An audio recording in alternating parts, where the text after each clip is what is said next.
Tatizo mume wangu. Mume wako nini bwana? Unajua nini? Yaani hata mume wako akitokea tu kwa maana akiniona hizi nguo nimevaa hizi. Hawezi kuleta changamoto yote kwa sababu ya hii mavazi niliyovaa. Kwa lazima aniogope. Akiniona tu, "Oya, kiongoza heshima yako bwana." Kwa hiyo sio na wasiwasi hivi. Sawa. Mume wangu mimi namjua mwenyewe kwa sababu yule akishavuta bangi anakuwaga elewi. Naona kama utanitafutia matatizo kwa mazingira ya nyumbani. Ni bora tungeenda sehemu nyingine ambayo ina usalama zaidi. Acha na kumhofu.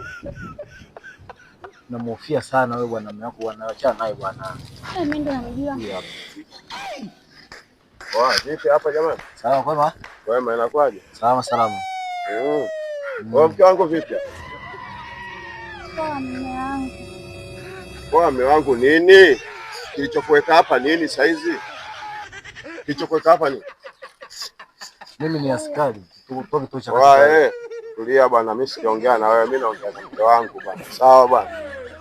Wewe mke wangu hapa ndio nilipokuagiza au inakuwa? Mume wangu huyu hapa mimi alikuwa anataka kuniuliza tu maswali, mimi simjui. Nakuuliza maswali au sio? Kwa hiyo wewe umekuwa mjumbe au umekuwa mwenyekiti wa serikali za mtaa? Kwani ofisi za serikali za mtaa sijui au mpaka haja kuuliza wewe kama nani? Mimi ndo kanikuta hapo barabarani. Kakukuta wapi? Hauna babaika na magwanda nini? Hebu tuondoke. Sisi wapelelezi. Tulia bwana, masuala ya upelelezi bwana, kapeleleza huko serikalini, so